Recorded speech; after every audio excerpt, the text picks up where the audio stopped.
Man, what is good? What is good? What is good, guys? What is good, guys? Let me go to this camera. What is good, man? Welcome back to another episode of the Darrel Long channel, hosted by your boy Darrel Long. We chilling here today. I was supposed to go to work today, but we got snowed in, and now I guess we chilling. So I'm going to be doing a plethora of different reactions today. I'm actually gonna grab my headphones. Hold on. No. Yep. My headphones is blocked by a whole bunch of cords that I don't feel like moving. But anyway, so I'm gonna be doing a whole bunch of different reactions today, guys, and doing some editing on my other computer and playing 2K in the background. I will drop the link. The only thing I ask is that because I'm trying to actually get really good content, is we don't disturb the content. And I'm gonna get my headphones now. Give me 1 second.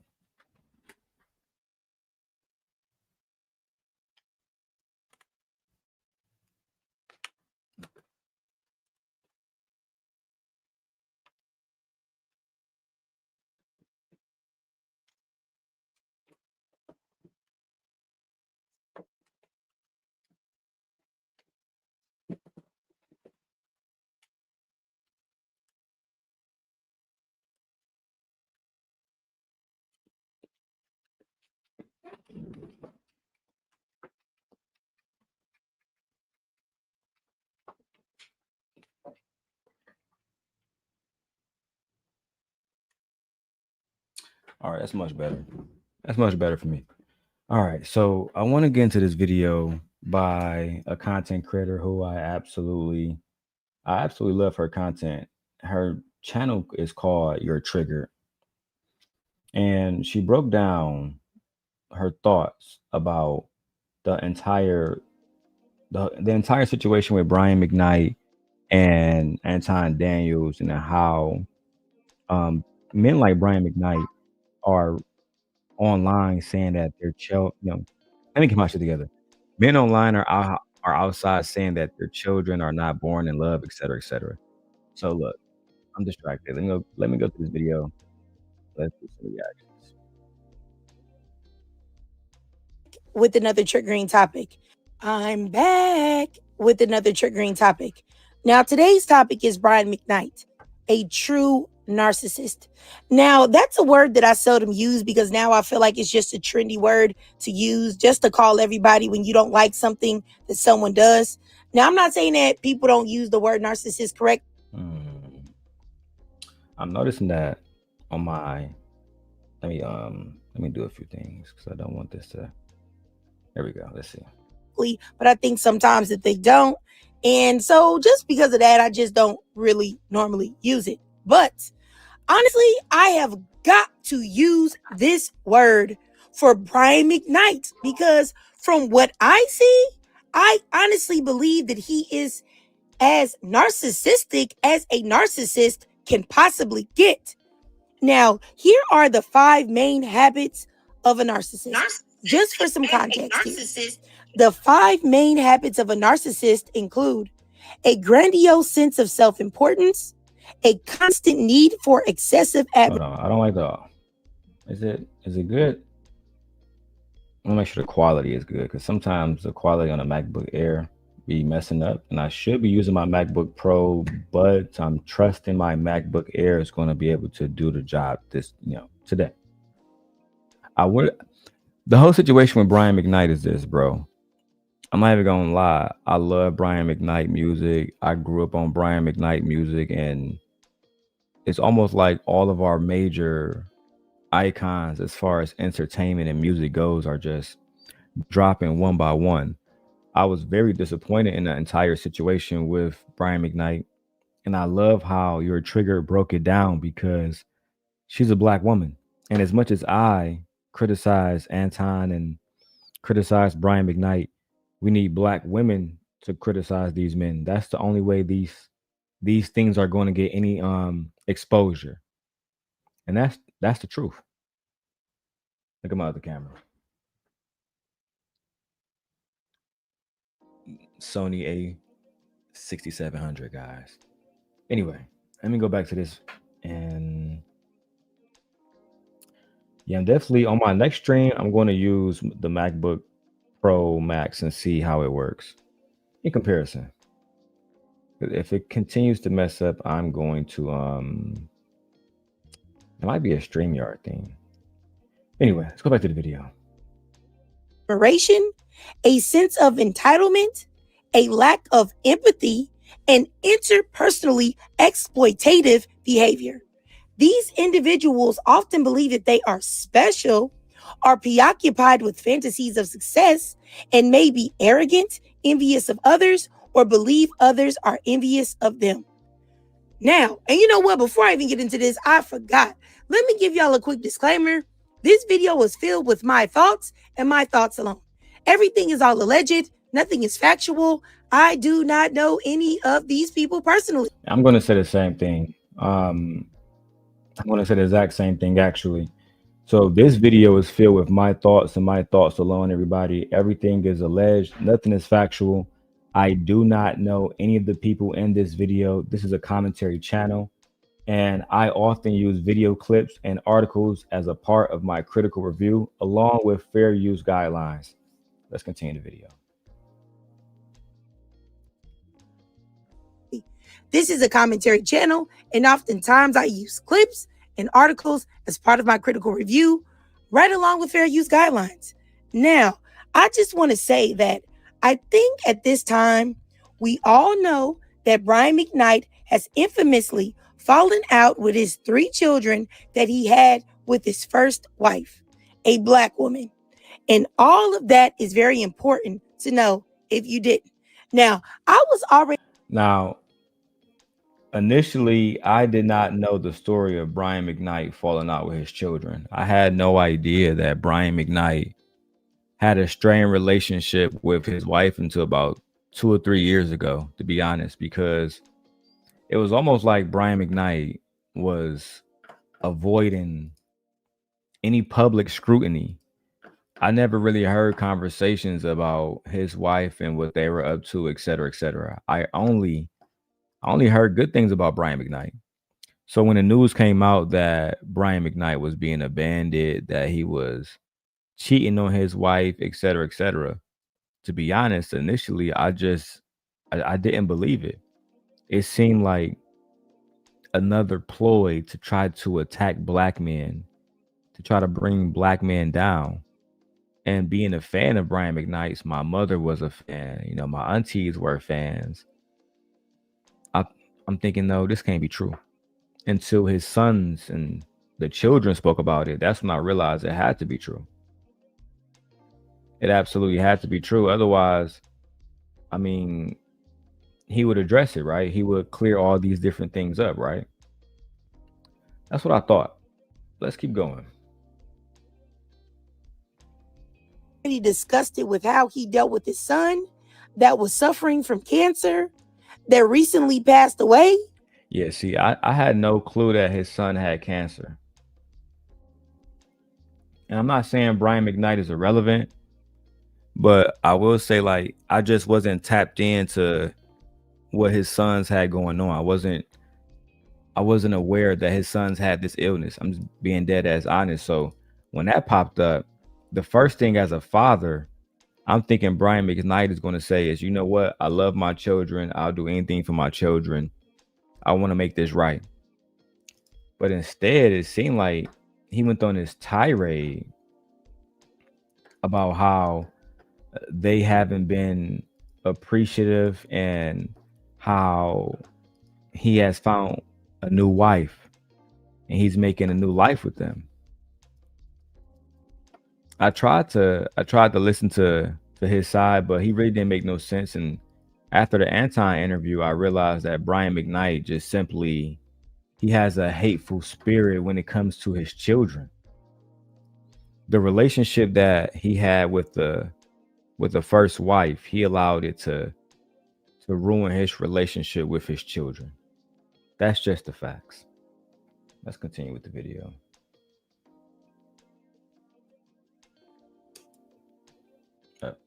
But baby, when I saw clips of him with Anton Daniels, Anton Daniels, of all people, Anton Daniels, who is already a deeply narcissistic man himself, a self-hating man, a black woman-hating man, a raccoon who deeply despises his black wife, but is also too off-putting and visually unappealing to be with the type of woman that he secretly desires to have.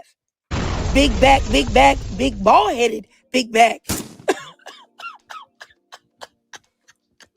Hey, I mean, that's how a lot of women view Anton. A lot of women view Anton as somebody who's not attractive, et cetera, et cetera. So, I mean, I don't really got nothing to say about that as a heterosexual man, but I will say this.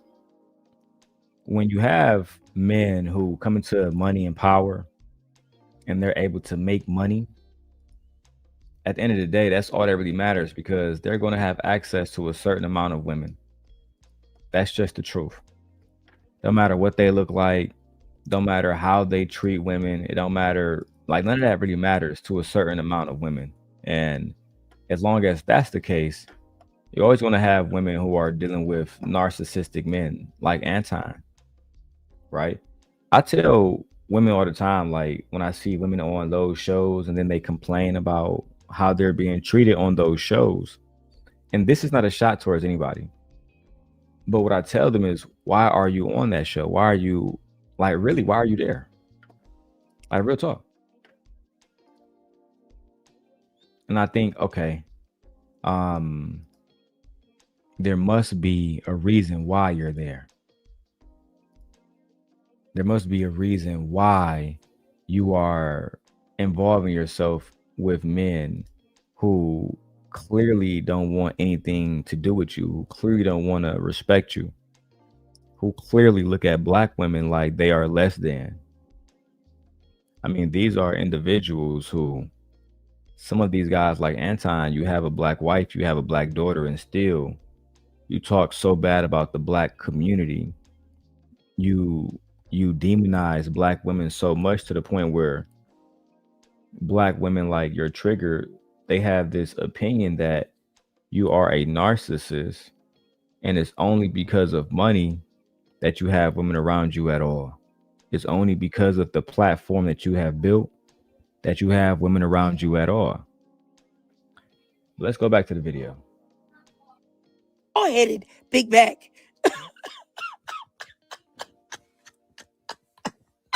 Oh, I really want him to pick a struggle because you cannot be a big back and bald headed and unattractive and mean and always talking about women. Like, what? Please pick something. Do something right, Anton. Anyway, sorry, I'm getting carried away. Let me just keep going. What was I saying? I said that this man is too visually unappealing to be with the type of woman that he secretly desires to have. Let me stop right there. Do you guys believe that? Do you guys believe that the man in the manosphere, Anton Daniels, because that's who we're talking about in this particular video, do you believe that he's not visually appealing to get the kind of woman that he wants? So he shamed women, like your trigger is saying. Like, is there any truth to that? That's all I really want to know. Is there any truth to that at all? Or is this just shaming? Is this just a way to shame somebody who she feels is unattractive? Because clearly he has a wife, so somebody feel like he attractive. Somebody feel like he attractive. Let's keep going, bro.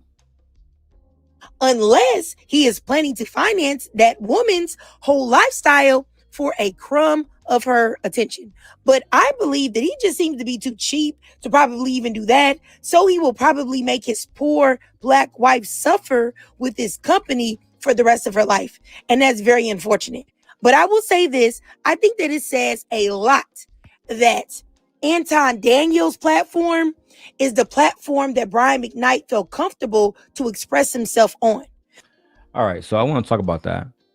I wish my wife was in here, but let me see if I can get her in here. Hold on, give me 1 second.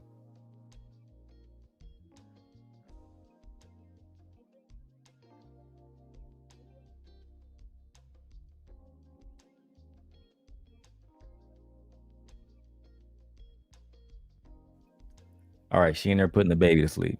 So let me say this. I think that Brian McKnight went to Anton Daniels' channel to do his interview to express himself because there was going to be nobody else who was going to genuinely listen to him or give him an opportunity to just answer questions without feeling like he was going to be grilled. Let me give you an example, right? You see, a lot of the times when men are just trying to be heard, just like a lot of the times where women are just trying to be heard, we don't want to deal with interrogating type questions. Sometimes we have to be handled delicately. And it is of my opinion that it is of my opinion that Brian McKnight went to speak with Anton Daniels because he would be treated with delicate hands. And as crazy as that sounds, sometimes that's what we need to really get our truth out. Now, I'm not saying that what Brian McKnight said was the truth, but it was his truth. It was the way that he wanted to talk about the situation with his children, the situation with his ex-wife, and why he has this bad reputation of being somebody who hate black women, who hate his children, and who ultimately is seen as a bad father. Like, real talk. But anyway, let's keep going, man. Because I'm not here to defend anybody. I'm just here to report what I've seen, okay? And get some work done in the background. Let's go. But let me show y'all a clip, and I'll be right back. Came out too. Are two prominent families in the Black Adventist church. We both met at the college where I was going. She came, okay. I was a sophomore, she was a freshman. We kind of started dating. The next year she gets pregnant. This is back when shame was a real thing. I know, yep, I get it. She's back home. She tells me she's pregnant and that she's gonna get an abortion. Because I'm like, yeah, we should probably. You said it's blurry, babe?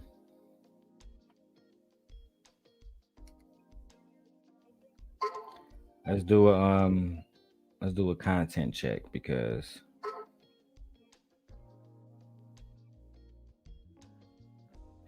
my wife said it's blurry. Let me check.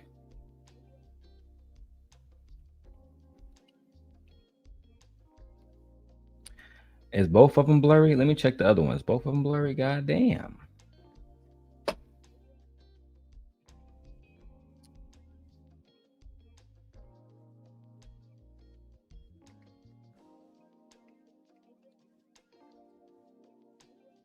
Dang. I don't know what to say about it then, babe. Because it might be an internet thing, but I really don't know what to say about it. I can try to change the output here to let me see if I can get it to 1080p.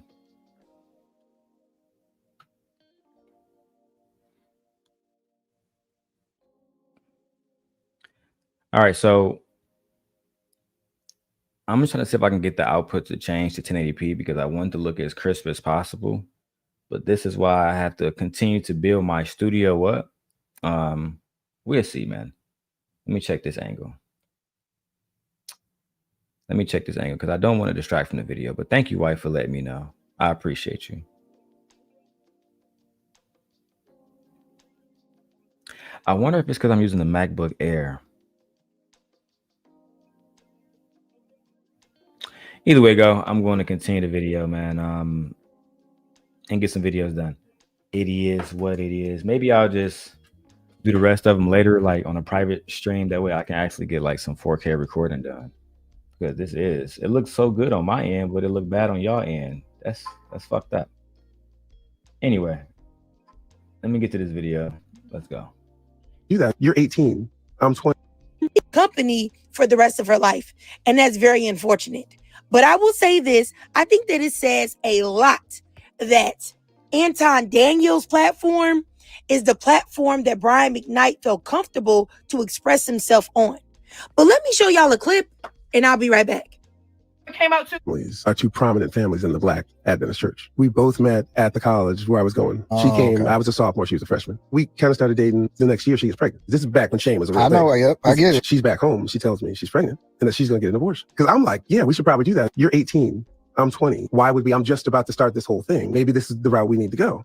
And she agrees. But I'm like, oh, dodged a bullet. I'm going out to sign my deal in California. When I leave there and get back to Huntsville, that's when she called me and said, actually, I didn't have the abortion. So now I'm like, I got to tell my mom. My mother, who played the piano and was singing in the choir every week. You know, in the Seventh-day Adventist church, if your kid has a baby out of wedlock, you no longer can hold any church office. You can't sing up in front. You are held responsible for whatever the kids do. I honored my mother and I tried to do the right thing with a woman that I hadn't even known a year yet. We got married in September, baby in November. We had sort of an agreement. You handle this. Before I give my thoughts, I just want to say this real quick, guys. Shout out to Your Trigger. Make sure you guys go watch her video. Go tap in her channel. I'm going to tag her in the description. That's what I'm doing now. But I will say this. When it comes to the situation with Brian McKnight, there's a few different things that I thought was crazy. First of all, if you guys both come from prominent families in the church, why are you having sex before marriage? Why are you having sex before you actually honor the girl? Let's start there. You wasn't trying to honor her. You was trying to have sex with her. You was being disobedient to God. You were not leading by example. You did the same exact thing that Adam did in the Garden of Eden. Okay? You bit into the forbidden fruit. It's just that simple. You bit into the forbidden fruit, my brother. That's what you did. You didn't tell her, hey, I want to get married first. I want to honor both of our parents. I want to do the right thing. No, you wanted to get some coochie, and that's exactly what you did. No ifs, ands, or buts about it, bro. What irritates me about men like Brian McKnight, and the reason why I paused it right there is because Your Trigger has a section on her channel that she calls spiritual gaslighting.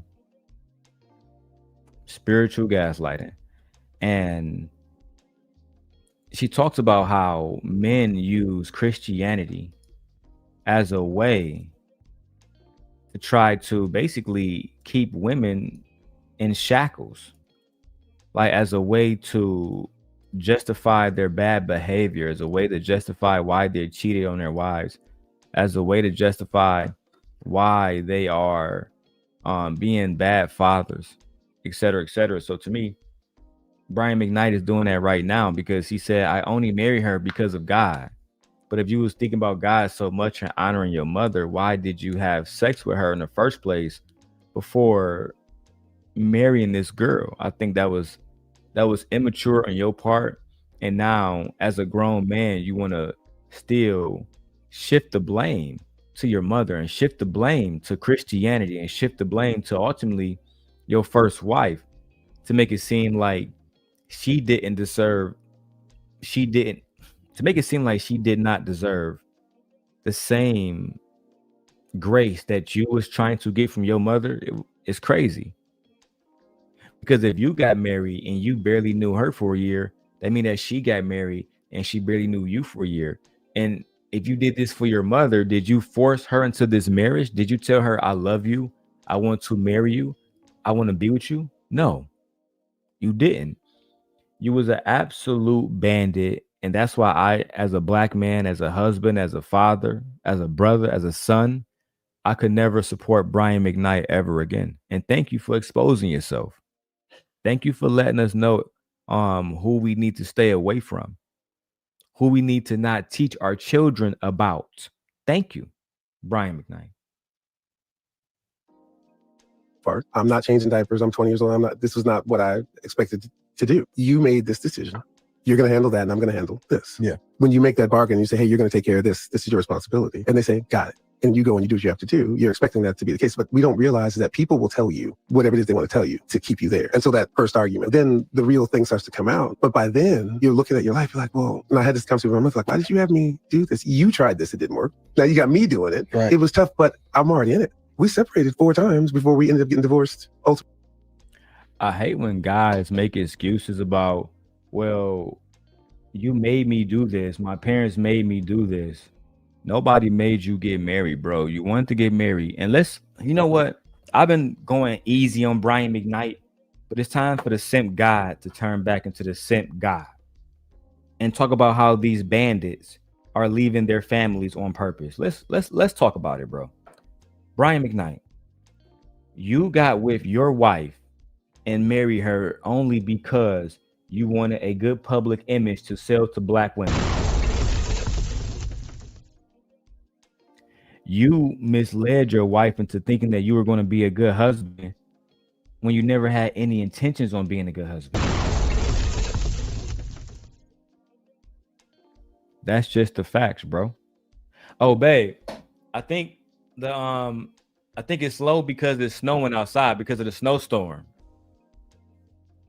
Anyway, yeah, I'm pretty sure that's why, because we have a major snowstorm right now. They actually got shit shut down. Anyway, man, I get tired of black men making excuses, and Brian McKnight is just another black male who decided to come online and make a fucking excuse about why he is not getting the results as a man that he feel like he deserves, why he's not getting the respect from his children that he believes he deserves. I believe this is something that Brian McKnight should have handled in-house internally. There's no reason for the public to know about this shit at all, Brian McKnight. At all, bro. Let me keep going. I gotta do some more stuff with our settings in YouTube Studio, so the audience that so the audience on my wife channel can tap in. I thought I did this a few days ago, but I did not. So let's keep going, guys. Really, anyway. How far into the marriage would you say the first separation? 2 years. Because you were married for what, 13 years? Yeah, 13. So why not just break off? Why stick it out for 13 years? For the kids. I was never in love with their mother. I wasn't. They weren't made from love to begin with. And I said this before, and people got so mad, this obligation that just because you lay with somebody now, it's sort of an 18-year sentence of some kind, or beyond that, because it's forever. There's resentment there. But at the same time, you do have these children, and you want to try to do your best to do right by them. If we were never supposed to be together like this in the first place, but we have these children, we both have to do what's right for them. And you're right. What we should have done was just separated for good then. What's that nail in the coffin that then leads both of you to come to the conclusion that you guys are no longer good together, regardless of whether or not you have kids or not? I think we all. But the thing about it, though, right, Brian McKnight, is I can genuinely understand that with the first child. With the first child, you know, you guys were young. You have 2 young individuals who have sex. They make a child out of wedlock. They're in this high-profile family they are a part of this high-profile family that's a part of the church, and I get it. You guys felt pressure. You guys felt like you didn't want to be ostracized by the community. But what about the second child and the third child? What about that? Because you was not 19 and 20 at that time. You were a grown man making grown man choices. So what am I supposed to do with this? Am I supposed to say, well, Brian McKnight, he made mistakes. Those children weren't born out of love. He was forced to get married because of the church. I think a lot of the times as men, we make excuses for our failures instead of just looking ourselves in the eyes and saying, you failed. You failed. You failed in your first marriage. You failed being the father that these children needed you to be, not the father that you wanted to be, but the father that these children needed you to be. You failed. And it's hard for Brian McKnight sometimes, in my opinion, for him to grasp with the idea that his children don't love him, his children don't share a connection with him. I think that's hard for him, man. Let's keep going. always knew we weren't that. She may have been lying to herself if she thought otherwise. For me, when I realized I could parent those boys without her, I could be a good parent. I could be there for them and I could give them what they needed from me without being married to their mother. Do you think that the kids were the thing that kept y'all together as long as you were? Absolutely. And here's some video footage of Brian McKnight back in the day, totally contradicting what he just told Anton Daniels. And it's crazy because now look at you. Black women like your trigger is pulling up all of the videos of Brian McKnight talking about his wife before all of this stuff went down. And he had nothing but nice things to say about his wife. He made it seem like his wife was the most important part of his success. She was the most important part of the music. And now it's the exact opposite. Now it's the exact opposite.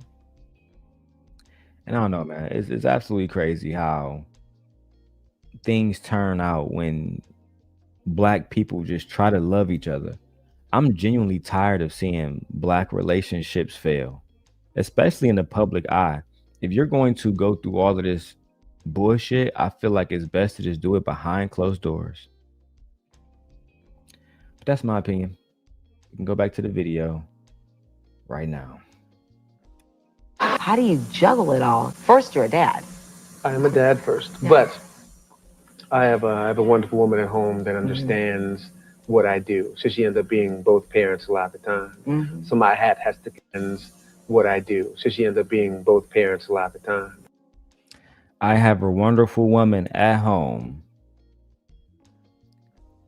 and she ended up being both of the parents most of the time. So you saying that your wife was doing your job and her job? Sure, that sure sounds like exactly what you're saying, Mr. McKnight. It almost like she was a good wife. It's almost like she deserved to be treated better. Brian McKnight. A lot of the times men don't want to admit that they are the problem, and Brian McKnight in this situation was the problem. There are no if, and, or buts about this. Let's keep going. So my hat has to continually go off to her. And I try to be there to do all the things I possibly can. I'm married, I have children, and it's an okay thing. You know? Yeah. I don't think that the women out there who are my fans like me less because of that fact. No. Well, my two boys, BJ is my oldest, Brian Jr., and Nico, his younger brother. I'm the most proudest dad on the planet Earth. I want to thank my wife, Julie, my boys, BJ and Nico, for the sacrifice they make for me to be able to do what I do. And honestly, this is exactly why. That's what we're talking about when we talk about men who one day they're praising their wives on a public stage, saying, I couldn't do this without my wife. She's the most beautiful thing in the planet, etc., etc., etc. And now you shitting on that same person, throwing this white woman in her face to make it seem like she better when she's not. And I just don't understand that. Why not just stand down and say, hey, listen, we had a few bad years. I'm sorry this happened to us, and I don't want us to end up like this. Why not take that angle? Let me set up this iPhone 17 Pro Max. Give me 1 second, man.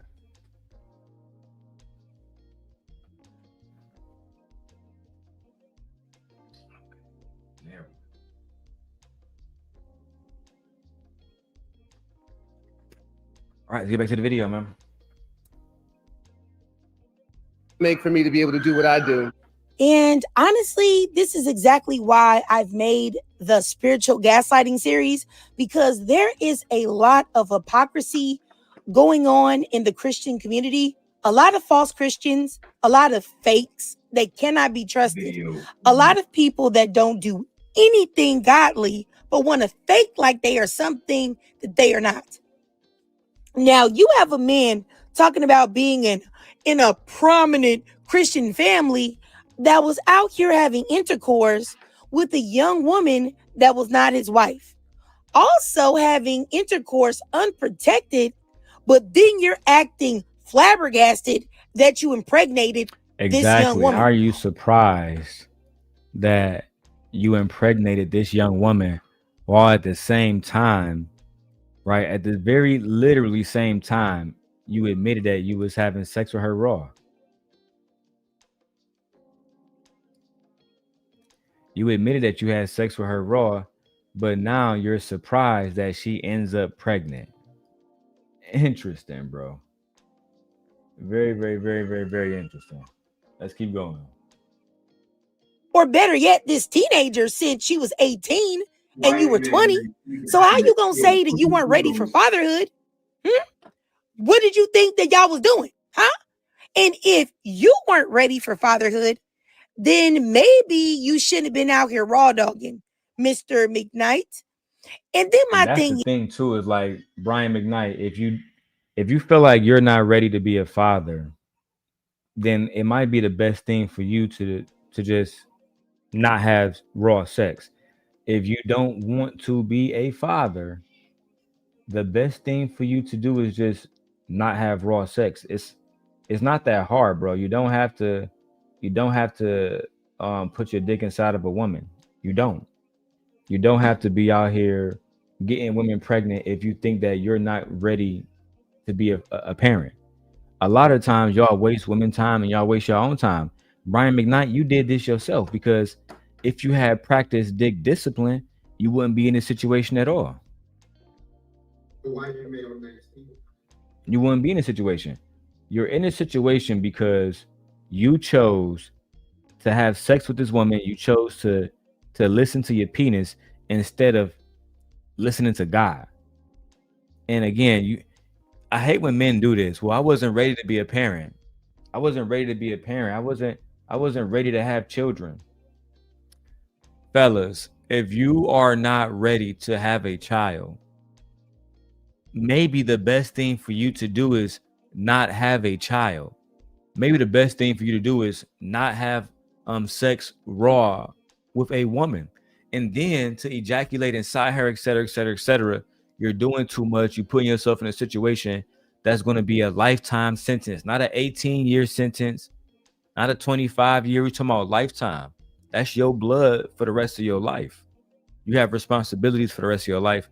I think that when I was a young man, you would hear older men talking about this, but now who is talking to these young men now? Who is talking to them? Hopefully not niggas like Brian fucking McKnight, bro. It's crazy. Anyway, let's go back to this video. is that if you're talking about you're not ready at 20, you think she's ready at 18? Huh? And then my thing is that if you're talking about you guys were these prominent Christians and then why are you acting like you're surprised that this teenage girl wasn't comfortable with getting an abortion? You should have known that she was probably going to. That was my thoughts too, Trigger. If you guys are a part of the church community, Brian, wouldn't it make sense that this wouldn't be a woman who would just get rid of her baby? Wouldn't it make sense that because she is a God-fearing woman, despite her sinning with you and taking part of having a child, wouldn't it make sense that she would not want to get rid of her baby? Or did you not think about that when you impregnated her? Did that not cross your mind that she would think, you know what, I just don't want to go through with this. I don't want to do it. You never thought about that, huh? Because you were a bandit. Because you're a bandit. Let's keep going, man. Like I said, I'm doing some video stuff in the background. My wife is the only one over here in the chat holding me down. Feel me? And look, fellas, take that as a sign. You know how many friends and brothers and cousins I got? And my wife would be the only one in the chat holding me down. I'm a has-been now. Lord have mercy. Track on it. But him talking about like not changing diapers and he wasn't going to do that. He wasn't ready. As if this girl impregnated herself, or as if this girl doesn't have to carry that child and do a lot on her own. Or as if this is like the movie Fallen, where you just touch someone and now they become possessed and become impregnated. That's wild. And the fact that you could impregnate a teenage girl, alter her life path, and potentially have kept her from someone who would have actually loved her and cherished her, the fact that you could do that, marry her, which you didn't have to do. But see, Trigger, I don't think a lot of men think about it that way. I don't think that Brian McKnight thought, when I married this woman and never loved her and made children with her, that I also never loved. I think Brian McKnight was thinking, I'm doing myself a favor and I'm doing her a favor because she about to be with a rich man. She about to be with a rich man. She's not gonna have to deal with the things that poor women have to deal with. You get what I'm saying? I don't think that he ever thought, well, I'm keeping her away from a man who might genuinely love her. I'm keeping her away from somebody who actually wants to do right by her. I highly doubt that Brian McKnight thought about it in that way. I swear to God. Anyway, let's keep going, man.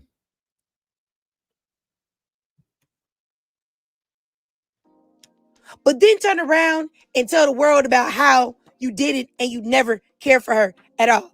And I don't really want to hear that BS about the church and about God and you did it so your mama wouldn't look bad and you did it because of religion and God and this, that, and the third. Because if you cared that much about the church and about God, you wouldn't have been having intercourse in the first place.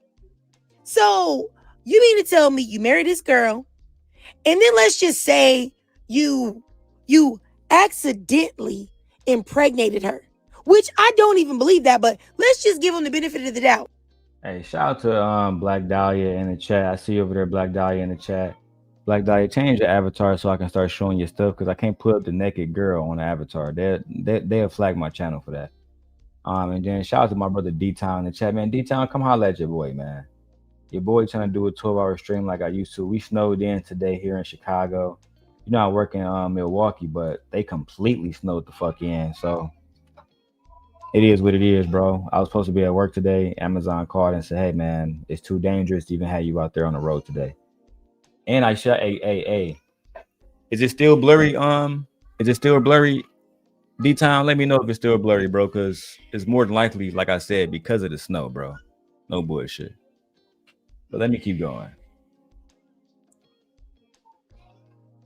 That the first time she got pregnant, it was an accident. But then you go on to have two more children with this woman. And that was my ultimate point is like, how are you saying that you didn't love this woman and you wasn't trying to be in her life, et cetera, et cetera? You the children were not made in love, but at the same exact time, you continue to have babies with her. I don't understand that. I actually don't understand that at all.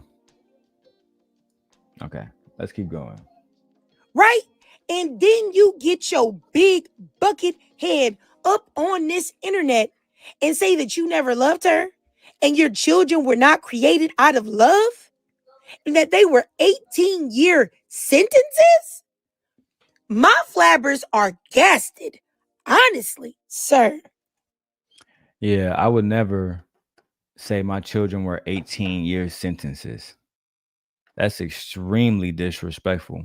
And it's almost like you're telling your children that you don't love them. Because if you love them, why would you say that they are a 18-year sentence? Why would that even be a thing? Why would you even run around making it? Why would you want your children to think that you don't love them? Yeah, bro, this is his downfall, D-Town. This is the downfall of Brian McKnight, bro. I already did a review on Anton video and the whole thing. It got like 1,000 views on there so far. Go check that out. But at the end of the day, Brian McKnight played himself. He played himself because nobody needed to know this information. You could have kept this information to yourself. This information doesn't serve you. It doesn't serve anybody. And truth be told, I'm at a stage in my life where I'm only interested in having conversations that serve me or serve my community or my people. And how can black men get online every single day, D-Town, or any of the men who's in the chat? How can black men get online and say that they want to make things better? They want to change relationships between black men and black women, where they're not even having children out of love. What other reason are you having a child if you don't love the woman that you're having the child with? I just don't understand that, bro. But anyway, let's keep going. You were the one ejaculating. That is something that is completely in your control. Those children exist because of you impregnating their mother. You did that with your free will. And what he said about being a good parent to them and realizing that's when he realized that he could do that and when he should leave or when he could leave, I don't believe that because he wasn't a good parent to them. Fellas, let me give you some advice. If you don't love a woman and you don't want to do right by her, don't impregnate her. It's really just that simple. Do not get a woman pregnant if you're not planning on being a good father, a good husband, a good co-parent, and a healthy one. Because ultimately, that's why so many of our children grow up with so many different disorders. Because y'all out here, like Brian McKnight said out of his own fucking mouth, you're out here creating children with women who you don't love at all, bro. You're creating children with women who you damn near despise. Cause that's how Brian McKnight make it seem. He make it seem like he despises her. Like she forced him to get married. Fucking insane, bro.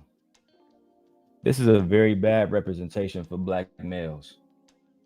Very bad representation for black men. And ultimately, I fear that Brian McKnight's career is done.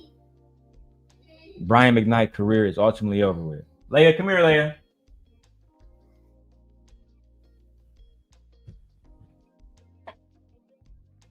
Let's keep going. Without her, according to his own children, he fell out with all three of them. And I believe this. I believe whatever purpose that she was serving for him became obsolete. He had no more use for her, and therefore she was irrelevant to him. But, you know, to sit there and change your name so that you can make a new junior with a non-black woman and embarrass. And that was the diabolical part, bro. You made a junior with a woman and you had to change your name just to make another junior. Why not just honor the children that you have in your first marriage? Black men, let me tell you this right now. You cannot, just because you go out and create another family with another woman doesn't mean that your former family is not still your family. That's still your family. That's still your family, whether you like it or not, whether you think it's fair or not, that's what it is. A lot of men have this notion that they can go get another woman pregnant and it negates their responsibilities to their former household. And I'm afraid that's just not true.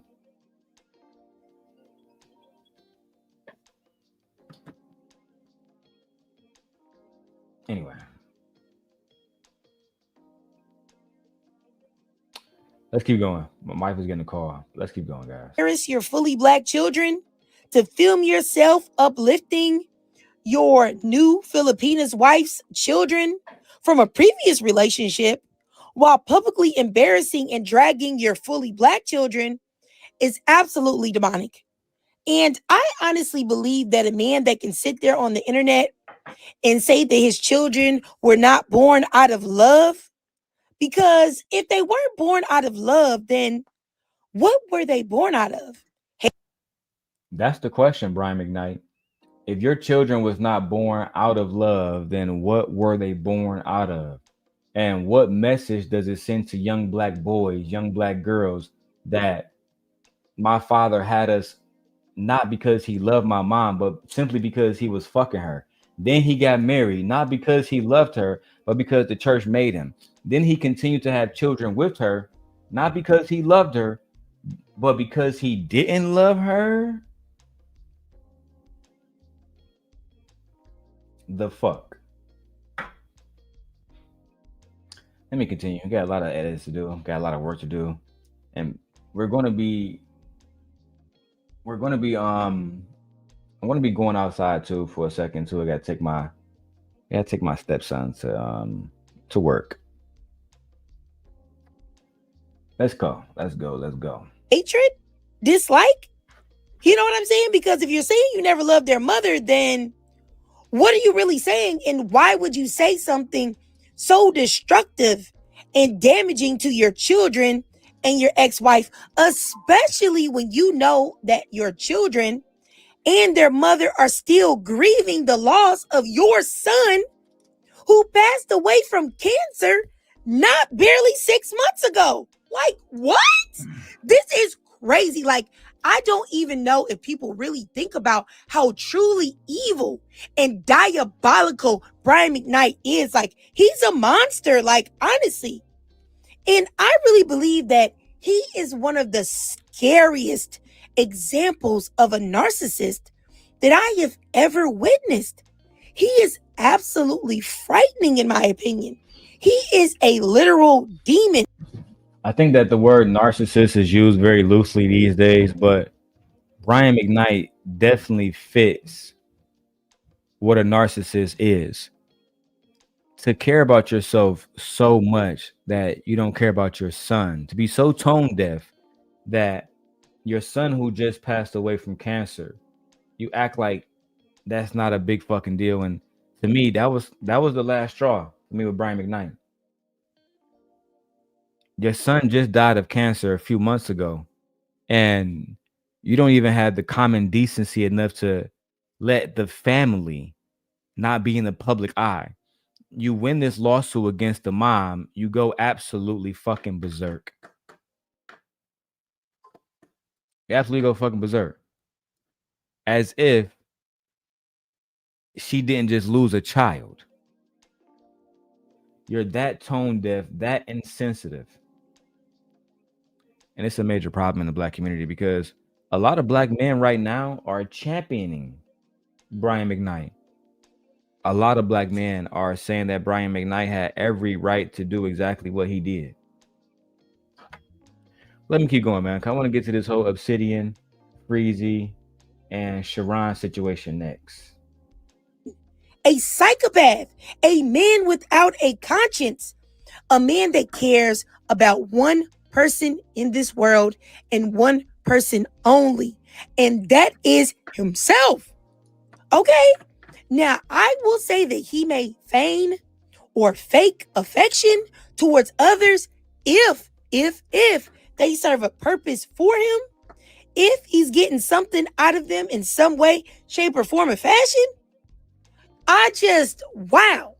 And in my opinion, I think he's using his new wife, and I think he's using her and his child with her in order to attempt to make himself look like less of a scumbag, and also to spite his children that he has with his black ex-wife, and also to spite his ex-wife. Oh, look, I ain't even see the comments. My bad, y'all. Let me go to these comments. D-Town says, man, say you don't know. He don't care. She made it hard, money. She made it hard. So you think his wife made it hard? D-Town, drop the link, man. Come talk to the same guy like old days, bro. I'm rebuilding the channel. Don't worry about it. I'll be back in about, give me a year, D-Town. Give me a year. D-Town says, pay your child support and move on, money. My wife says your trigger is right. Most of them males are low lives and are anti-black. So D-Town, do you think that Anton should have never did an interview with, you know what I'm saying, with Brian McKnight? Wife, do you think that Brian McKnight made a fool out of himself? And let me move my camera because I don't want to be right here with all the comments and shit. Can't even see myself. All right, there we go. I'm cool with that. Let's keep going. And shout out to everybody watching over there on Twitch and Twitter and TikTok and Instagram. I love y'all. Let's go. And, you know, I think that anyone with half a brain cell should be able to see that Brian McKnight is an absolute monster. Now, I just wanted to say this for those who believe in God. Okay? If you don't believe in God, just skip this part.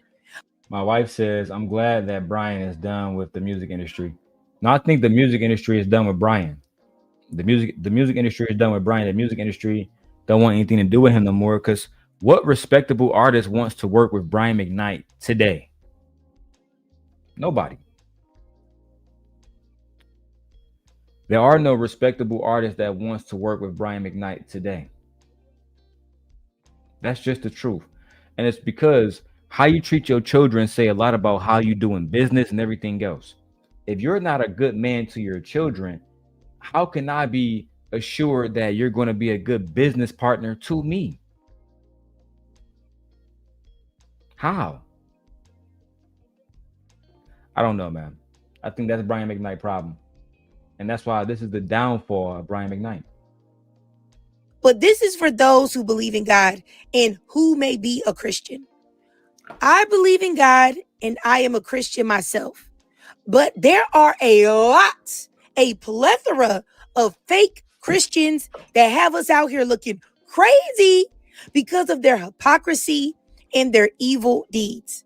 But it is supposed to be like this. It really isn't supposed to look just like this.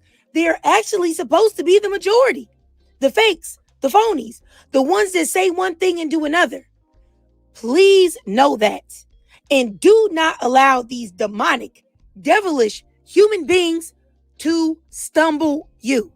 But anyway, Brian McKnight, I honestly believe that he will become a prisoner in a jail of his very own making in the future. I think he already there, Trigger, because his music is not selling the way it used to. His audience has all but abandoned him because they just don't want to deal with the bullshit. They don't want to deal with the bullshit. And I really don't blame them. I don't want to go to a concert singing songs about love, knowing that this man don't love his wife. I don't want to go do songs about love, knowing that this man don't love his wife, don't care about the one person that he should care about in his life. Hey, babe. Babe. Babe. Is Aegon asleep? Okay. Let's keep going. Because a man with character as bad as his is will never, ever, ever be truly happy in this world. Now, it may not happen today. It may not happen tomorrow. But karma will eventually knock at this man's door. The way he has treated his first wife, Julie, and their children will not go unanswered. But I digress. If you watched this whole video and you truly enjoyed it, then please do me a favor and drop a 2 down below in the comments. And you already know why, because what? Brian McKnight is boo boo. And if you can't donate to my Cash App above to help support the channel, that's no problem at all. Just do your girl a free favor. Follow me on TikTok. I do live stream there exclusively. So if you want to talk to me, have a chat with me in real time, that's the place to go. And also follow your go follow your Trigger, man. Go tap into her channel. I fuck with Shorty. She really dope. Her content is dope. She's one of, in my opinion, the best female content creators out there, bro. If not one of the best content creators, period, out there, bro. And now let me go ahead and drop these the comments to let her know that I watched to the very end, because I'm solid. I'm so solid, bro. And bro, if y'all can see my system over here, it's crazy. Let me show y'all a little bit. So y'all see I got this second monitor. That's how I'm watching all of the YouTube videos on, bro. And it's crazy. Like, I really love, like, my setup in here. Me and my wife, we are doing great things. Let me see. Great video. Me and my wife. Oh, wrong thing. Wrong fucking one. Great video. Great video. Me and my wife love this channel. All right. This is my iPad right here.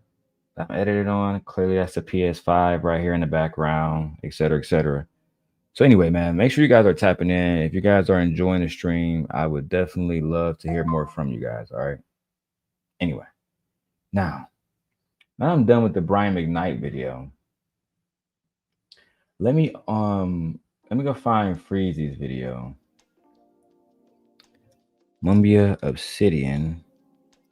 I'm gonna type in Freezy name. I just type in Obsidian name. Mumia Obsidian Ali. Man, let's see if we can find it. It looked like Obsidian's on a tour right now, just doing live streams with everybody. And look, when I type in Freezy, when I type in Obsidian name, Freezy video don't even come up, bro. Oh my god, bro. I don't want the one from 5 hours ago. I want the one where Sharon was on there talking crazy. Where's the first one? Did he put it on members only? 4 weeks ago. I think this is the one. And debating Sharon don't really know how to debate.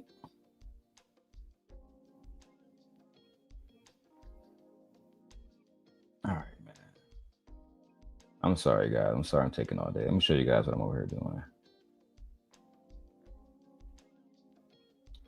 I'm trying to find the exact points. I didn't get timestamps because I'm only really interested in the part with Sharon. The part with Hamp and all the rest of the guys, these are guys who are going to just be dick sucking Obsidian. And I'm not really here for that. I just want to hear some pushback. Nah, maybe I'm at the wrong one, bro. Maybe I'm at the wrong one, bro. All right, let me go to live streams. Let me go to most popular. Because it got to be his most popular ones. It got to be. God damn, it's not. Bro, do y'all know which one of the videos where Sharon went back and forth with Obsidian? Or has this nigga been working with Obsidian for 2 or 3 months now? Ruthless Truth, VIP, Sonya Massey, Black Manosphere Get Heated, and Debate with Freezy and Hamp. The Rise and the Fall of the Black Manosphere. Let's see what this one's about, bro. I'll be on my way to.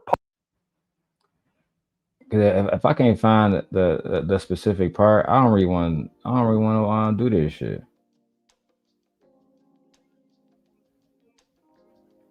Talking about Nightish and fucking Ruthless Truth, bro. Are y'all fucking y'all? Oh my god, bro.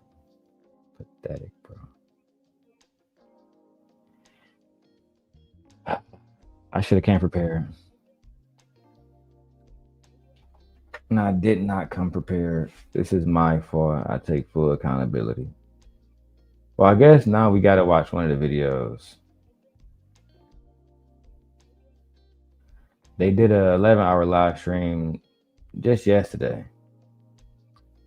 Obsidian was up here breaking certain shit down. And the first person that came up was Uda. Did Sharano come up on this stream? And what's the highlights of this shit? I ain't trying to watch these niggas all fucking night. Ain't no fucking way, bro. All right, so while I look for this stream, bro, I would say this. The downfall of the Manosphere was this. the manosphere has no more relevance. The manosphere has no relevance at all because, in my opinion, really old people like y'all.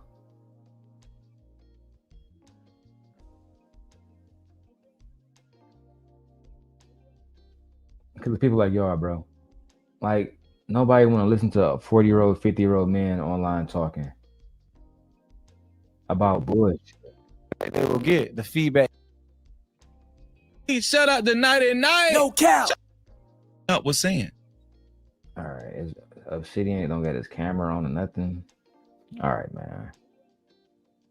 I'm gonna watch a little bit of this, bro. But I'm not doing a full screen because, you know, I don't really fuck with Freezy no more. I'm gonna do the small screen joint, you feel me? Y'all have to watch that like that, you feel me?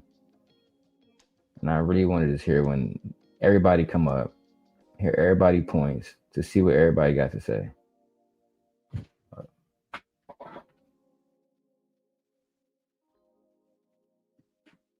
No, see, he reviewing. No, I'm not about to do this one. This is a review when he talked to him. Fucking, this might be risky.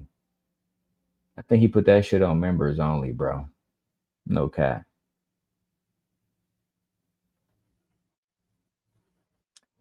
All right, fuck it, man. I just do this one, bro. Because I'm not about to be here all night. All right, Freezy. Right, for those who don't know. Once again, shout out to the birthday. For those who don't know, Obsidian is considered basically one of the goats of the manosphere.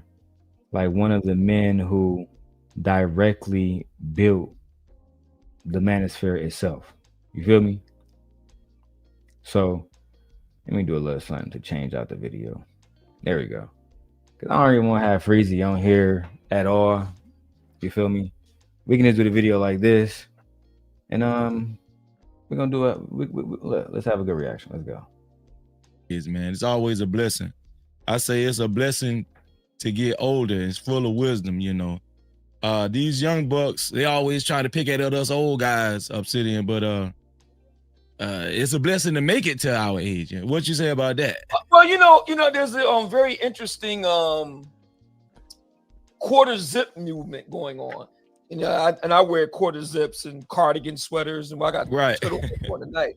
But you know, and there's a lot been talking about that, and there's this idea that's been floating around that there's supposed to be some kind of schism between, I don't call them YNs, I call them young men in the black community and older men or more mature men or gray foxes in the black community. That hasn't been my experience.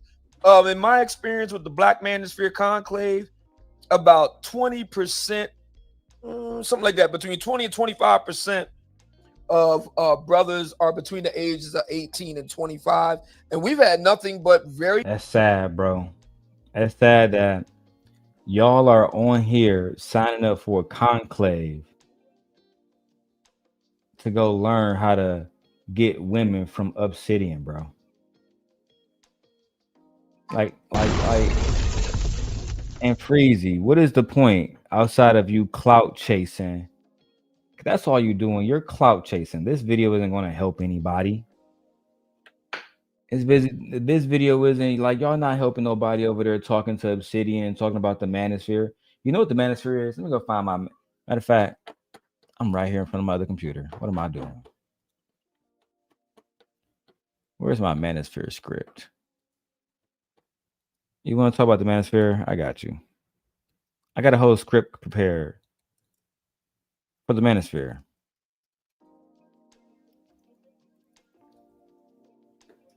Okay, yeah, let's go. Dangers of the manosphere and how black women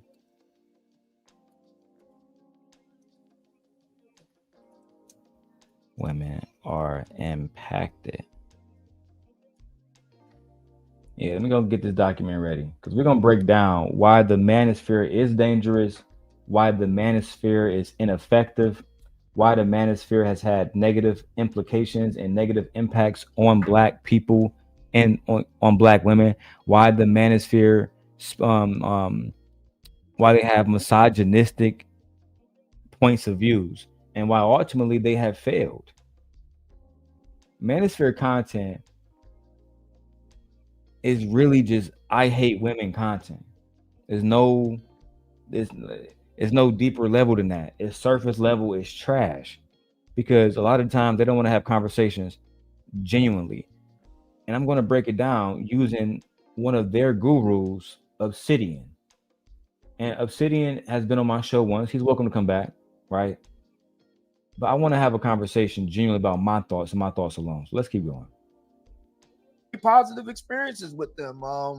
Brothers come out to the younger brothers come out to the conclave. They get STEM training in the high tech. And they get a chance to fellowship with older brothers. Many of them kind of, we don't have any formal type of mentoring system, anything like that. It's very informal. Guys just kind of. We don't have any formal mentoring system. It's very informal.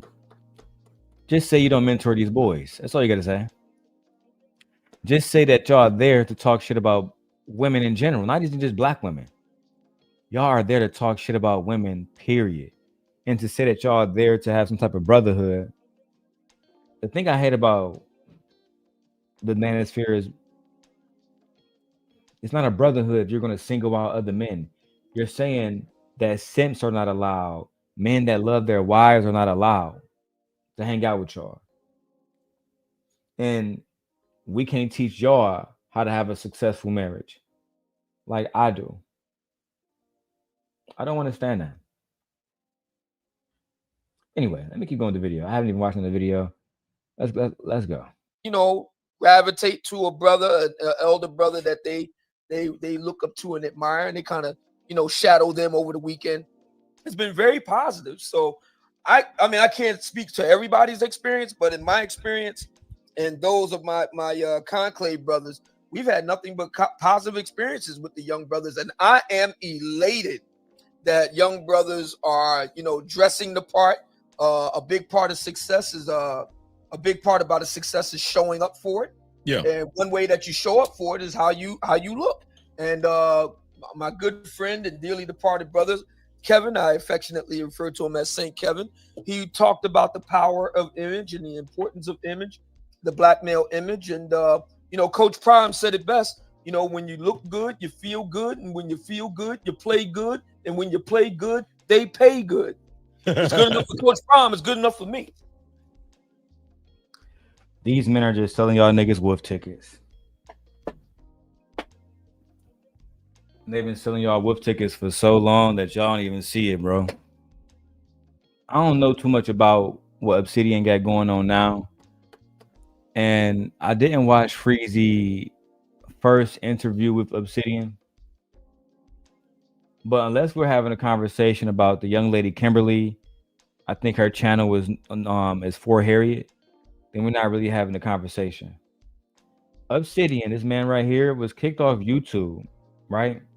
Was kicked off YouTube because he harassed a black woman. Now, why did I bring that up? Because I know at some point, right, because they're going to ignore me today. But when the channels start to pop again and start to do numbers, you know what they're going to say? Well, Darrell, you was kicked off YouTube for doing this to a black woman and doing this to a black woman, blah, blah, blah, blah, blah. But Freezy won't talk about how his homie right here, Obsidian, he was doing the exact same thing. Except he was actually brought to court about it and convicted. Now, they don't talk about that.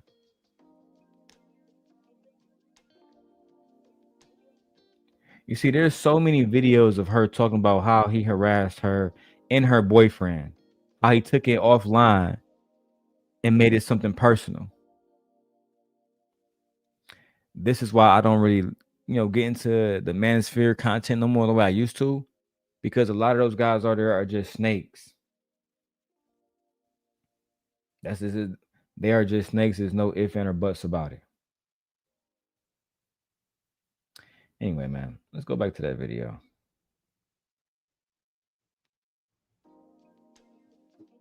Speaking of the conclave, what is the age demographic on average that usually attend the Black Manosphere Conclave is like what percentage is like would you say like is well on the our younger biggest side? our biggest actually it's older. Our biggest crowd by percentage, and this is based on last year's exit surveys. We did one this year for our conclave in Miami, but it hasn't been released yet. We're going to be meeting, if hopefully we'll get that before the end of the year. So we'll probably be meeting in next month, and then we'll get those updated. This will be your first time in Miami? Yes, we was in Miami in September. But reading from the numbers from last year in Houston, 32% of the brothers are 55 through 64. Whoa. From last year in Houston, 32% of the brothers are 55 through 64. You said 35? 32% of the brothers are 55 through 64. Boy, so it's a whole bunch of old men between the ages of 55 and 64 years old. I don't understand that, bro. Why are y'all old men going to Manosphere conclaves to meet this guy, to meet Obsidian? Have you, like, bro, I don't understand how y'all have fallen so far from grace to the point where you can't even get a woman to say hi to you, and you don't know how, to the point where you got to go talk to other men. I've never been in that situation. I thank God every day for my wife. I thank God every day for my mother and father instilling confidence in me, so I don't have to come online begging Manosphere daddies to teach me how to be a man. Because it's low-key absolutely insane. 35% of y'all from the ages of 55 to fucking 68 basically are going to Manosphere conclaves and doing what? After you go and talk to these men in a Manosphere, what do you learn? Do you go back home and apply, right? Because knowledge is only powerful if it's applicable. So do you go back to your hometown and get all the pretty girls to submit to you after you talk to Obsidian? No. Do you go back home and get a wife to cook and clean a meal for you? No. You don't get shit. Except Obsidian get money in his pocket. He get a book sold to you. And for y'all why would you buy a book that's talking about Kevin Samuels when you can just go support Kevin Samuels' family by watching Kevin Samuels' channel? I got a lot of content to do, man. I got to come back up out here in these content spaces. They trying to hold a player down, and I'm not going to let it happen, right? My hard work will speak for itself. And the one thing I would never do is subject my wife to me going to a Manosphere conclave, coming back with all type of notions about how women are less than, and then ultimately, because if I think women are less than, I'm going to treat women less than. That's a major fucking problem. Major fucking problem. Let's keep getting some work done. 28% 35 through 44, and 24% 25 through 34. 25 through 34. So your hold on, man. So your biggest audience was your oldest audience. Your biggest portion of people that was there was the 55 to 70-year-old niggas. That was the biggest portion of men that you had there, was the 55-year-olds. Again, like I try to tell y'all, let me get my food. You know, my wife, I usually eat factor meals, but my wife, she made food for me today. You feel me? So I got the mac and cheese with the with the baked beans, with the spaghetti, with the ham. You know, y'all don't eat like this, right? Some of y'all niggas out there, never mind. I don't want to start nothing, man. Let's keep going, bro. Can't believe y'all. Largest group is in the 55 to 64 age group. We have brothers of all ages. Is in the 55 to 64 age group. We have brothers of all. I said that. The largest group of men at these manosphere conclaves are senior citizens. Hear this nigga speak. But reading from the numbers from last year in Houston, 32% of the brothers are 55 through 64. 28% 35 through 44, and 24% 25 through 34. 25 through 34. So our largest group is in the 55 to 64 age. Yeah, we know. The largest group of men that participate in Obsidian's fucking manosphere conclave is your grandfather, your great eight uncle, right? Your old neighbor next door, 55-year-old to 64 is your largest participation. You know why? Because at 35 years old, I didn't need y'all to get married to my wife. I didn't need y'all at all. The only thing I needed to do was make sure that me and my wife is happy, and that I do right by her. Some of y'all don't even have no wives in that sector. Some of y'all have no wives in that sector, bro.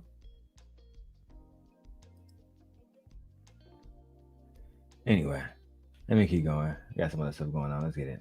We have brothers of all ages, all backgrounds, all over the world, not just the country, the world, all over the world. And we're all united in the pursuit of excellence in all things we do. I mean, we cover everything. STEM training, a lot of guys making really good money. Style. How you covering STEM training with no doctors? There's no doctors at these conclaves. And if anything, we need to actually send the federal government over there to check y'all out, because it's giving fraudulent behavior. How are you training doctors? And these niggas just said that they're training black men at manosphere conclaves on stem cell research. You know, I get so sick and tired of the manosphere type of men that come in these spaces acting like black women and most of the fucking world can't see that we're not doing nothing. The idea that Obsidian, you're teaching somebody stem cell research. Black men have a way of just saying something and talking about something and believing that we're going to believe that they know the fuck they talking about. You're not a scientist. Do you have a degree in stem cell research? You know what? Our image, health, mental health, physical fitness, self-defense, both the pew-pew and the non-pew-pew variety, you name it. We covered the whole gamut. And now we're starting to appeal to sisters too. We had a 5F conference. That's fit, feminine, friendly, faithful, and fun. We had our very first one. Hold on, whole gamut. And now we're starting to appeal to sisters too. We had a 5F conference. So they have something that they call the 5F now. Okay, fill me in, man. Fill me in. What is that? That's fit, feminine, friendly, faithful. Feminine, friendly, faithful, and fun. We had our very first. And fun. Hold on. The whole gamut. And now we're starting to appeal to sisters too. We had a 5F conference. That's fit, feminine, friendly, faithful, and fun. We had our very first one in Miami. Fit, feminine, friendly, faithful, and fun. Okay. Fit, feminine, faithful, friendly, and fun. Okay. So you're not having a seminar on how she can be smarter and more intelligent so she can know which, information to put into your child. You're having a seminar so she can be more fit, more friendly, more feminine, more fun. And you niggas are 60 years old. We just confirmed that the biggest portion of your fucking manosphere conclave is 55 to 64-year-olds. Okay, so 55 to 64-year-olds are collectively coming together under the leadership of Mumia Obsidian Ali, or Mumia Obsidian Ali. And they're going to a manosphere conclave not to teach men that women are equals, not to teach men that women deserve to be treated like black queens, which for the most part, I genuinely agree. Like I'm like a 97% rate. There's only a few straggle ass bitches that kind of fuck me up sometimes. But 98% of black women that I have come across are genuinely good fucking people. Nevertheless, you have these 55 to 64-year-old men coming together to teach women how to be fit, feminine, friendly, exciting, fun, bullshit. Oh my God, bro. This is why pre-recorders are so much more fun, because I will have a chance to say cut, smoke a blunt, and just give a chance to, for myself to actually, what have black men become? What if black men become? Breezy is 50 years old. Obsidian is 50 years old. Anton 50 years old. Andrew Wilson 50 years old.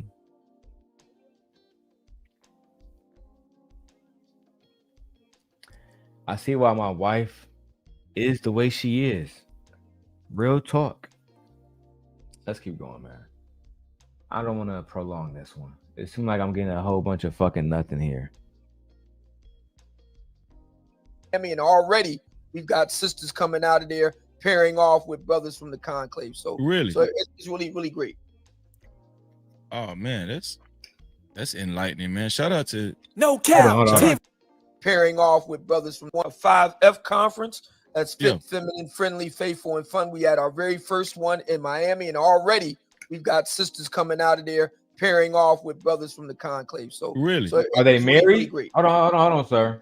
Oh man, that's enlightening, man. Shout out to So Obsidian is saying that during this conclave bullshit that they had, and they had a fit, friendly, feminine, fun exercise for the women, that afterwards they came out partnered up with with a man from the conclave. But are they married? Anybody can get buzzed down at any time. Are they married? Let's keep going, man. I gotta post more videos. That way the algorithm can pick me up. Oh my God. You know what? I have to learn to stay humble sometimes, because when you know that you deserve to have 3,000 people listening and you only have 13, oh my God. But I love all 13 of y'all who watching, for the record. Shout out to that. It seems like, well, let me start by saying this, because I recognized you about 3 weeks ago as being, when it came to the big three of the Black Manosphere, I'm gonna say you're recognized as the first one that was dedicated to this movement. What I've noticed over the years is that, what I've noticed over the years, Freezy, is you've grown to be a bitch. Obsidian didn't do anything else outside of start a sector called the Manosphere that predominantly bash women. That's all that was, bro. I can't believe later on, years later, you're giving these niggas all this credit. The same dude who I was sitting on the phone with, who will be shitting on the Black Manosphere, shitting on Anton Daniels. And the first time you got a chance to work with these niggas, to capitalize off basically demonizing black women, you couldn't wait to join the fucking freight train. You should be ashamed of yourself, bro. Real talk. And I mean that shit. The other two guys kind of started veering off and doing other type of content. I don't know if they felt like it wasn't as favorable or profitable. Fucking Southern men sometimes. Oh my God. The Manosphere content became unfavorable because men in the Manosphere were attacking women. You have this man right here, Obsidian, and you're acting like the Fort Harriet situation didn't happen. I'm this close to spending the next few hours breaking down why Obsidian was kicked off YouTube and what he did to Kimberly, also known as Fort Harriet. Is this easy for me to go get it? So when you talk about why Angry Man or other different individuals stopped associating themselves with the Manosphere, it was because people were getting demonetized. It wasn't good for a business model. And at the end of the day, YouTube themselves start to see it as an attack on women. It's just that simple, bro. All this dick sucking you doing, Freezy, clearly not helping you. I saw you yesterday streaming with Obsidian. Y'all had 100 live people. Clicked on fucking Ilkhan Ali and Fatty shit. They had like 300-400. So again, you need to figure out how to actually have talent if you want to persist in this game. That's all I'm trying to tell you, big dog. Whatever, man. Let's go. To actually stay in the Black Manosphere content or informational realm. What? I don't remember seeing you veer off anytime. It seems like you've been dedicated from start to now. Would you say that's accurate? Yeah. My brother Angry Man, he's very much still in a Manosphere mode. O'Shea Duke Jackson veered off and did something called the Celebrity Jump. He's seen success with that. I think it's a great thing that the three of us that started out together at around the same time 10 years ago, we all kind of branched off and went and did our own things. I was approached to kind of be a part of what would become the Black Manosphere Conclave, and I leapt at the chance because I was like, wow, this is really a great opportunity 5 years ago to bring this, what we're doing online, into the real world. And my heart is with Black men of all ages and all backgrounds, all walks of life. I want to see Black men live richer and full, literally richer as well as metaphorically, richer and fuller life. What are you doing to make those men money? I'm willing to bet nothing. I'm willing to bet that you are doing nothing at all to help them actually make money. I'm willing to bet, as a matter of fact, that they can hang around you for free at all because y'all not real homies. That's what I'm willing to bet. I'm willing to bet that you and them aren't genuinely real friends. They don't got your number. They can't call you if they really need to talk to you. They can see you at the next conclave if they got a ticket. Let's have a genuine conversation. Lives. And so I really feel blessed and fortunate to be part of the Black Manosphere Conclave. But I'm very happy that the Angry Man and O'Shea Duke Jackson have gone on to do their own things, and now I wish them nothing but continued success. Well, the reason why I brought that up, because I know Angry Man, he kind of changed up his content too. I used to be a moderator in Angry Man's chat, But I can see that when it comes to you, I can see more of the dedication. I can see the conviction as far as the Black Manosphere movement. Oh my God, drop this nigga nuts, bro. When it comes to you, Obsidian, I can see the dedication. I can see the love you have for Black men. I can see it.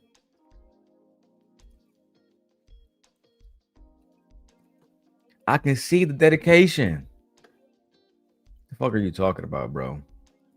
Obsidian was kicked off YouTube not because people was hating on him, because he actually did something bad.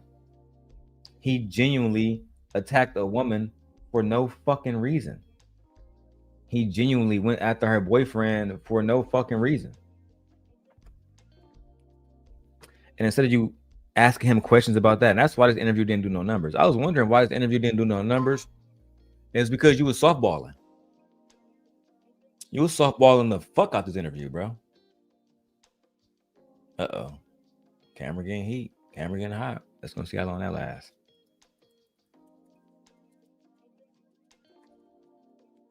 I'm doing other stuff over here too, guys. I just don't understand it, man. I don't understand it at all. You had an opportunity to genuinely break down the situation with Obsidian and why he was removed off YouTube, and maybe ask him, was he remorseful? Would he do anything differently?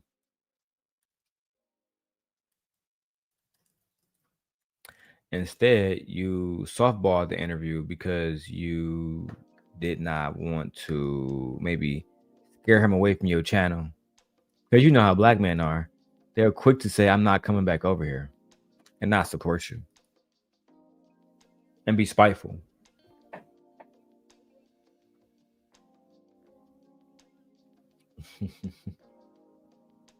Look, shout out to my wife being the only person holding down the chat for the sim guy. God damn, let's go.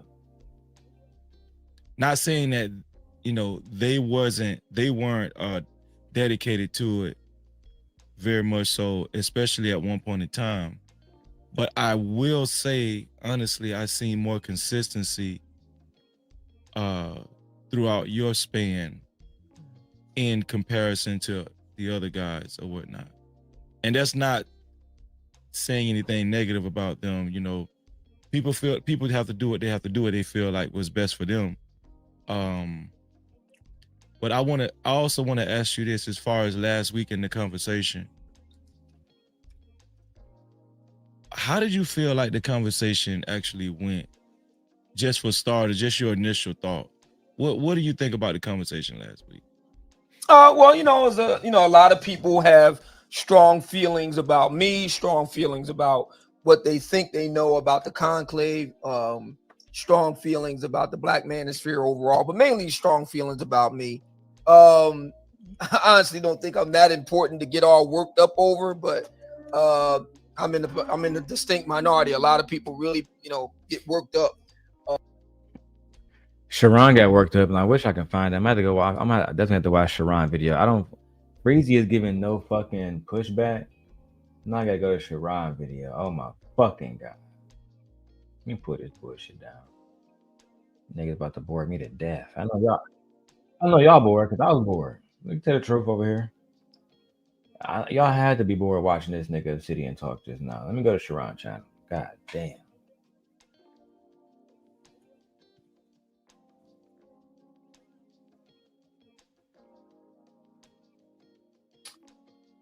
Let's see what Sharon versus Obsidian.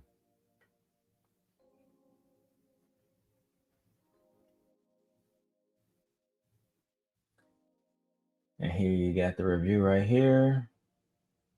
God damn it.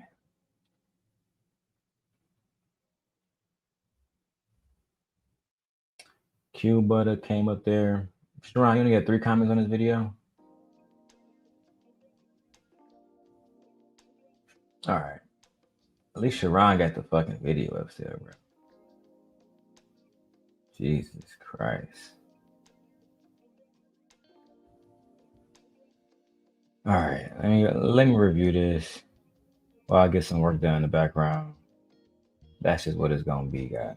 All right. Put this on full screen. I think I'm gonna do what I was doing. I think I'm gonna do this one. I don't have to see the full. You guys can see the main participants right there is Obsidian and Sharon. Let me go. I'm going to stop my other camera real quick. All right, I'm going to turn this off and let this cool the fuck down. All right, now that I got what I wanted, which was Sharon and Obsidian, let's go ahead and get this party started, which is basically me talking to the camera myself and reacting to videos. Let's go. What is up with this goddamn baby oil thing? What does this mean? Why do y'all call him baby oil Udo? What did he do with baby oil? Please, somebody put me on so I can understand. But without further ado, let's start it off by breaking down this sad, sad man. And I think it's always funny because when they call somebody sad, right, they always say, I'm feeling blue. And look at his appearance. He has a blue light on him, dressed in a blue hoodie and a blue Yankee fitted. Oh yeah, I'm gonna have to find the original one because see, Sharon don't make no fucking sense. He talk like he's married to a white person. That's what he talks like. He talks like he's married to a white person, bro. Who even thinks about the blues in that way? But anyway, man, let me keep going. I got videos I gotta add. It's so sad, and he's sad because out of the last 2 years of his life, he's been following the Manosphere talking point, and now he's in solitude. He is single and clearly not in shape because the Manosphere talking about getting in shape. They doing blood work. I know on that one I agree with Sharon. The niggas is not over there getting in shape. That's a lie. Most of the guys over there in the Manosphere are low key completely out of shape. And that goes from Anton Daniels, he's fat. Obsidian is fat. Angry Man is fat. Most of the niggas over there is just they old, bro. I can't even really go off on them like on these dudes because they old. You know what I'm saying? I would feel bad talking any shit about somebody like most of these dudes is 55, etc., etc. These dudes are weak, bro. And they're gonna stay weak. Let's keep going. Shicey bomb, ba ba ba.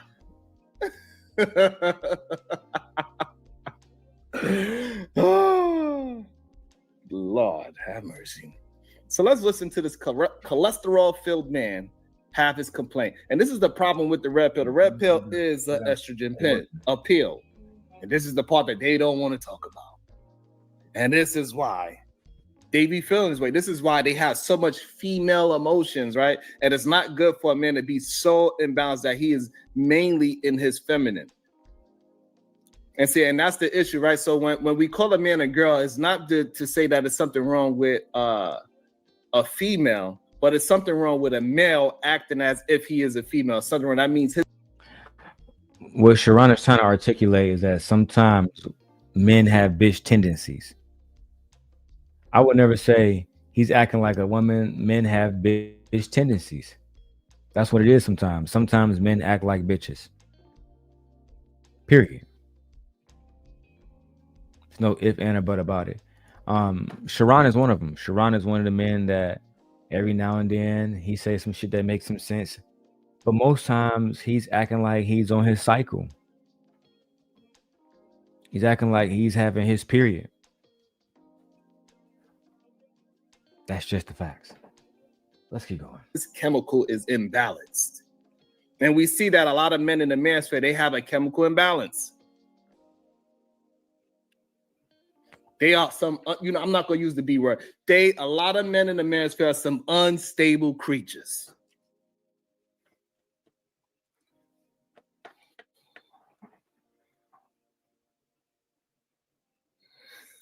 Uda was outside throwing baby Lola people. Oh my god, I gotta buy Freezy membership. Fuck it, bro. Cause get to the fucking video, Sharon. Let me speed this shit up.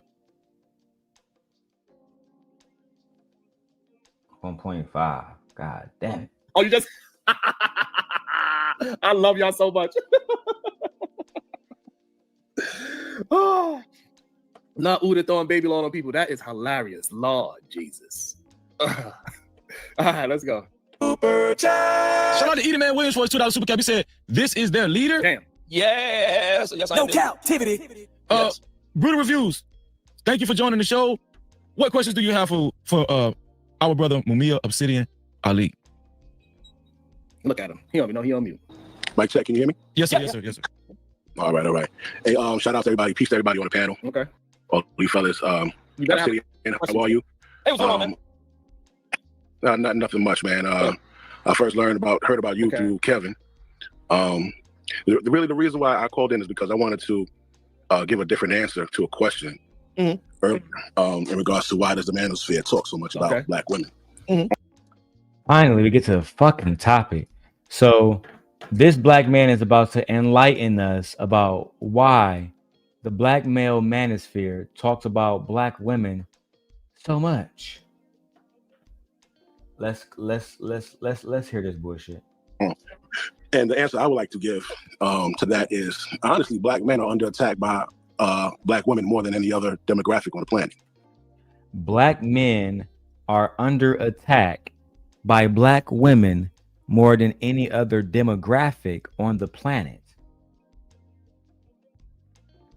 Okay, now we're getting somewhere. Make your point, sir, Black King. Make your fucking point. And that is what the manosphere produces. It actually turns black men into victims. And then it gives them a space where they can all vent together and share this victimhood. My apprentice is correct. My apprentice is correct. The manosphere, speaking of the manosphere, let me actually give some dialogue myself. Right? Let me get some dialogue myself. Can't let Sharon have all the glory, right? So guys, I want to talk about the manosphere and the manosphere's war on black women, right? Exposing the real dangers that the manosphere posed to black women. All right, so we're going to talk about how the manosphere isn't just toxic online rhetoric, but it's actually dangerous. It's a dangerous ecosystem that has real world consequences. And I can prove this, right? I can prove this. They know this. And these consequences couldn't be more severe for anybody else than black women. In this video today, now that I got my shit together, we've been here for like almost 2 hours. My mind is on right now. In this video, we're going to be breaking down what the manosphere actually is, how it operates, and why black women bear a disproportionate burden when it comes to the hatred that's spewed online and the violence that's spewed in real life. We're going to talk about Kevin Samuels, Fresh and Fit. We're going to be exposing the grifters and the ideology that is very harmful to black women. Again, because we're 2 hours in, make sure you guys subscribe for more deep dives into social issues affecting the black community. If you want to see more content like this, drop a comment down in the chat below and let me know, and share some of your experiences or some of your thoughts, because I definitely want to talk about why black women are being treated the way that they're being treated. And I want you to hear it from black men in the manosphere themselves. Let's go. You can hear the high cholesterol coming out his throat. Renee, his love is wild. I'm telling you, this is how they feel. So this is the part that needs to be addressed by the forefathers of the manosphere. Mumia, Obsidian, Ali, Angry Man. Y'all need to be checking these dudes because they are confused. They believe that y'all are not just pointing out degenerate behavior within our community. No, they think that they are under attack by our black women in the community. And they have a certain kind of resentment for damn near all black women in the community. And y'all not recognizing it and y'all not checking as it. Checkinizing it. What the hell's a checkinize? I don't know. The fuck are you talking about, Sharon? Checkinizing it? Just when you thought you left the manosphere in good hands, you get this bullshit. That's what I'm talking about, bro. But I am happy to know that, Sharon, you get a timestamp. This was 5 days ago, so I can go check Freezy video from 5 days ago. But for now, we'll react to yours. But you got to start correcting these men that's in the dark, that is feeling blue, feeling lonely, got a lot of estrogen around their neck. You got to get these young men to walk 15 minutes this way and 15 minutes that way. Do at least 2 push-ups a day, and that will help get the estrogen away. And maybe they could get to 10 and 20. Than any other demographic on the planet. When just last week. And the main problem is, instead of Ali correcting. Yeah, I can't watch Sharon video, bro. I just can't do it, bro. It's too much commentary, etc., bro.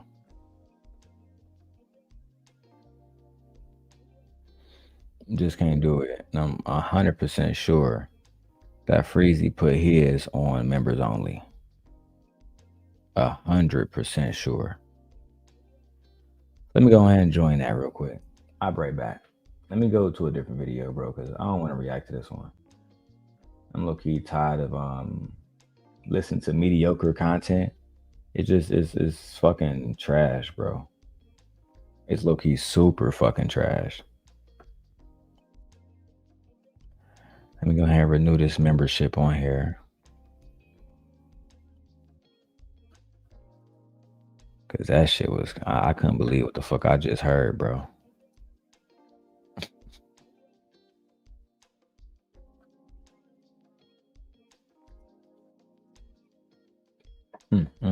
That shit made me want to end the stream. Shit then it blew my high, bro. Matter of fact, that's what I'm gonna do. I'm gonna end this one. I'm gonna come back, bro.